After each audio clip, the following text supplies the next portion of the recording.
चला सर्वांना नमस्कार. रिलायबल स्पर्धा परीक्षा केंद्र या ऑनलाईन YouTube चॅनलवर मी आपलं स्वागत करतो. तर सगळ्यात महत्त्वाचं जे अतिशय महत्त्वाचा चर्चेचा मुद्दा आहे, ते म्हणजे शिक्षक भरती. बरोबर. मागच्या जवळपास वर्षभरापासून चर्चेतला मुद्दा आहे आणि तो चर्चेत त्याच्यामुळे झालेला आहे, की जी टी-ई-टी परीक्षा आहे, ती पास होणं कंपल्सरी करण्यात आलेलं आहे शिक्षकांसाठी. सर्वोच्च न्यायालयाच्या निर्णयानुसार शिक्षकांना जर शिक्षक म्हणून त्या पदावर राहायचं असेल, तर त्यांना जे शेवटचे जर 5 वर्ष वगळता, ते जर समजा लागलेले आहेत आणि शेवटचे 5 वर्ष वगळता बाकी सर्वांनाच शिक्षक भरतीमध्ये टी-ई-टी कंपल्सरी करण्यात आलेली. त्याच्यामुळं टी-ई-टीकडं एक वेगळ्या नजरेनं आता पाहण्यात आले आणि टी-ई-टी परीक्षा शिक्षकांसाठी अतिशय महत्त्वाची झालेली आणि तीच टी-ई-टी परीक्षा आत्ता परत एकदा जून महिन्यामध्ये होणार आहे आणि याच्या आधीची जी टी-ई-टी झालेली त्याच्यामध्ये पण काही उमेदवार पात्र झालेत आणि काही भरपूर जे शिक्षक आहेत, जे शिक्षक आहेत परंतु ते अपात्र ठरलेले आहेत. तर त्याच अनुषंगानं आपण एक बातमी पाहतोय, की शिक्षक भरतीमध्ये जवळपास 13,000 जागा भरण्याचं त्यांनी ठरवलेलं आहे. माध्यमिक शाळामध्ये 9,000 तर पहा इथं.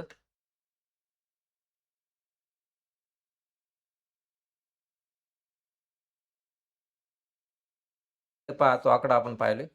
9,000 मध्ये 9,000 जागा ह्या माध्यमिक शाळेमध्ये आणि जिल्हा परिषद शाळेमध्ये सुमारे 4,000 म्हणजे टोटल किती तर 13,000 जागा त्याच्यामध्ये भरणार आहेत ते आणि हे कसं भरणार आहेत, तर ते पवित्र पोर्टल त्याच्यासाठी त्यांनी तयार केलेले आहे. येत्या एप्रिल किंवा मे महिन्यामध्ये पवित्र पोर्टलवरती भरती सुरू होणार आहे. तर तोच एक निकष त्याच्यामध्ये काय होणार आहे आधी, की सगळ्यात आधी इथं त्यांनी दिलेले हा हा मुद्दा आहे. इथं बिंदू नियमावली जी आहे ती अंतिम करण्यात येणार आहे मे महिन्यामध्ये. ओके. मे महिन्यामध्ये बिंदू नियमावली अंतिम होऊन त्याच्यानंतर जाहिराती प्रसिद्ध होतील त्या पवित्र पोर्टलवर आणि अशा टोटल किती मग 9,000 माध्यमिक शाळामधल्या आणि जिल्हा परिषद शाळामधल्या सुमारे 4,000 अशी टोटल किती तर 13,000 शिक्षकांची भरती त्याच्यामध्ये करण्यात आलेली आहे. त्याच्यानंतर इथं एक शासन निर्णय दिलेला आहे पहा.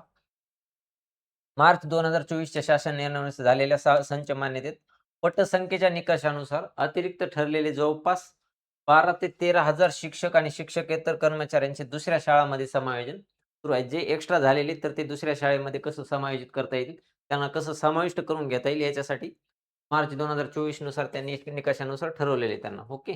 त्याच्यानंतर आता ह्या पोर्टलवर जवळपास 1,70,000 उमेदवारांची नोंदणी देखील झाली, जे पवित्र पोर्टल आहे. ती एक माहिती तिथं त्यांनी दिलेली आहे. आणि एक महत्त्वाचा मुद्दा मी जे बोलतोय, की सुरुवातीला ज्यावेळेस आता पवित्र पोर्टलवर जाहिरात येईल, तर त्याच्यामध्ये काय करणार आहेत, की उमेदवाराकडून सरकारी शाळांमधील भरतीसाठी जवळपास 100 शाळा मागवण्यात येतील त्याला प्रेफरन्स म्हणून आणि खाजगी शाळेमधल्या जवळपास 50 शाळा त्याच्यामध्ये प्रेफरन्स म्हणून मागवण्यात येईल विद्यार्थ्याकडून किंवा त्याच्या शिक्षकाकडून. ओके. त्याच्यानंतर आणखी एक महत्त्वाचं काहीतरी शिक्षकांना टी-ई-टीचं बंधन काय? मी जसं सुरुवातीला बोललोय, की 1 सप्टेंबर 2024ला इयत्ता 1ली ते 8वीच्या वर्गावरील सर्वच शिक्षक म्हणजे कोणते? त्याच्यामध्ये अपवाद कोण आहे? जर त्यांची सेवानिवृत्तीला शेवटचे जर 5 वर्ष राहिले असतील, तर ते वगळून येणाऱ्या 2 वर्षात टी-ई-टी उत्तीर्ण व्हावे. अन्यथा त्यांना सक्तीनं सेवानिवृत्ती देण्यात येईल, असं सर्वोच्च न्यायालयाने सांगितलं होतं. सध्या संसदेमध्ये त्याच्यावर चर्चा पण चालू आहे. त्याच्यावर काहीतरी एक नवीन निर्णय होण्याची पण शक्यता आहे शिक्षकांच्या बाजूनं. पण तो निर्णय आणखी झालेला नाहीये. तो जर झाला तर आपल्यापर्यंत तो पोहोचवण्याचा नक्की आम्ही प्रयत्न करू. ओके.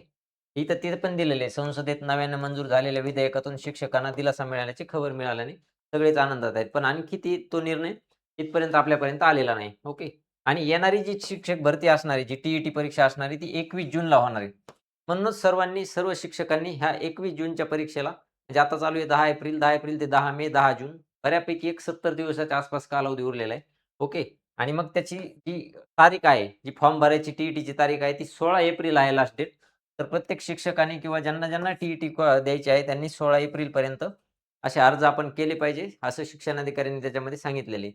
जेणेकरून 21 जूनची परीक्षा तुम्हाला देता येईल आणि येणाऱ्या 2 वर्षात ज्यांना टी-ई-टी पास होणं बंधनकारक आहे, तर येणाऱ्या टी-ई-टी परीक्षेवर फोकस ठेवून आपण शिक्षक म्हणून कायम सेवेमध्ये राहण्यासाठी आपण प्रयत्न केला पाहिजे. तर अशा प्रकारे ही टी-ई-टीची बातमी, त्याच्यानंतर किती जागा भरणार आहेत ते, त्याच्यानंतर टी-ई-टीची जी शेवटची तारीख किती आहे फॉर्म भरण्याची आणि परीक्षेची डेट काय आहे, हे आपण बऱ्यापैकी इथं चर्चा केलेली आहे. तर चालेल. थँक